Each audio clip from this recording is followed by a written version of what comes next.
Greetings and salutations. Thank you for lending an ear to The Voice of the Times this Saturday, April 17, 2021.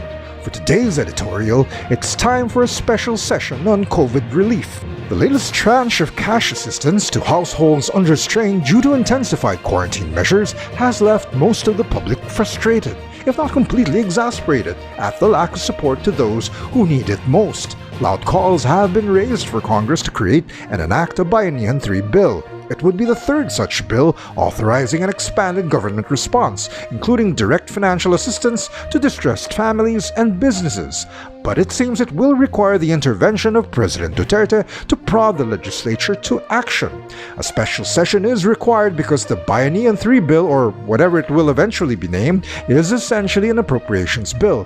And as Congress holds the power of the purse, it cannot be enacted and implemented by executive action alone. Although Congress is pursuing some work at the moment, such as committee hearings, it is technically in recess. The scheduled suspension of the legislative session began on March 27 and will run to May 16 when it reconvenes. Thus, work on the relief bill cannot take place without Congress being recalled. There are two ways this could happen. The House of Representatives and the Senate could, if a majority in each chamber agrees to it, recall themselves with a joint resolution. The President also has the power to recall Congress, although traditionally it is a power that presidents have tried to use only sparingly for matters that cannot wait for resolution until the regular legislative session, or for initiatives for which there is already almost unanimous backing in Congress. We strongly believe that the lack of urgency in Congress for a critical matter of public welfare makes the Biennium 3 an example of the former, an issue that cannot wait before work is begun on it. To be fair, the problem lies not with the House of Representatives, but as it has too often in recent months, with the Senate. House Speaker Lord Alan Velasco has reportedly said he is open to holding a special session. Albay Representative Jose Maria Clemente Joey Salceda also said last week that House members, apparently in anticipation of being called back into session, had already informally worked out a basic framework for the Biennium 3 measure, whereby it could be funded without the government having to resort to additional borrowing. The Senate, on the other hand, has given the issue little importance. Senate President Vicente Soto III has said he would not be receptive to a joint resolution with the House for a special session and would only agree to holding one if the President convenes it.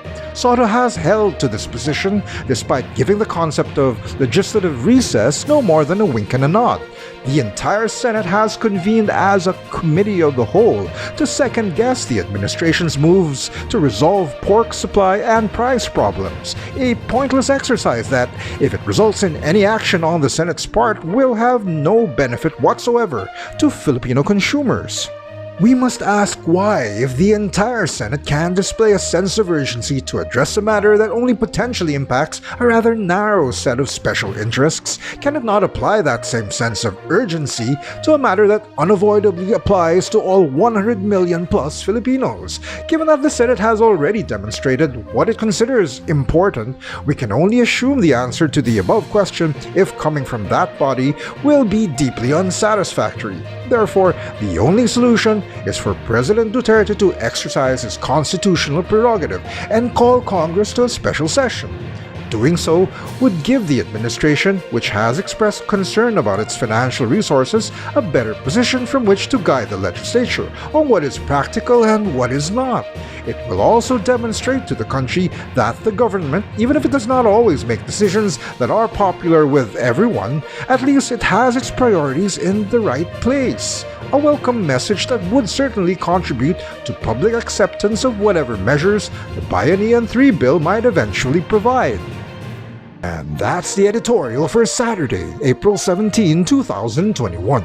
For more news and information, get a copy of the Manila Times on print, subscribe to our digital edition, or log on to www.manilatimes.net. Follow us on Twitter, Facebook, and Instagram, and listen to The Voice of the Times.